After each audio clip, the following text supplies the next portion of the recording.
Some families will talk openly about anything, and others, there will be some children who won't wouldn't feel comfortable talking to their parents about certain topics. Yeah, I mean, I'd like to think that I would be able to talk to my children about sex when the time comes and be open with them, and I'd like to think that they would be able to come to me and talk to me about it. Well, yeah, if my children came to me and said they were gay, then yeah, I would have no problem with it whatsoever. I do think that might be changing with generations, so perhaps not my parents, but my parents' generation may have had more of a problem with that than, say, my generation, and I do think kind of society is becoming more accepting of different sexualities.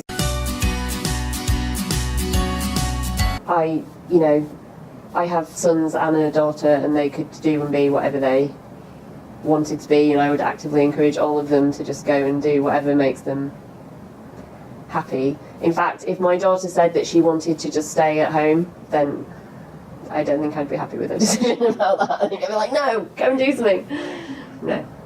As long as they were happy, as long as they were making decisions for the right reasons, I'd be more concerned that if I felt they were choosing a path that they wouldn't be happy with later down the line, or choosing it for the wrong reasons, but they could do anything they wanted.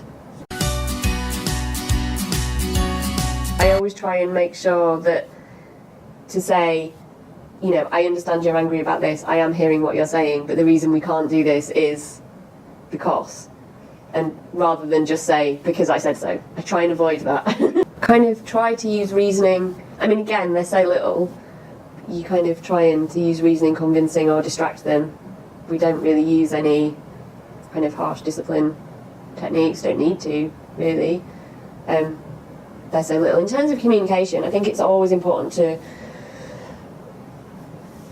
just keep talking, and if kind of, I've had a bad morning, you're trying to get everybody ready for school and nobody's listening and they're all doing things and you end up shouting and you don't want to, I always try and come back to the situation and say, okay, so that went badly, what can we do better next time? And try and get their ideas and input as well on how we can make things easier, or how they're more likely to go along with what we're trying to get them to do. There was a book, I can't remember the book, that was about kind of the Chinese way to bring up children. Is it the Tiger Mum or something? So I've kind of read about potential differences between parenting and expectations between Asian cultures and Western cultures, but I don't really have any experience of it personally. It perhaps does sound different to the approach that I take.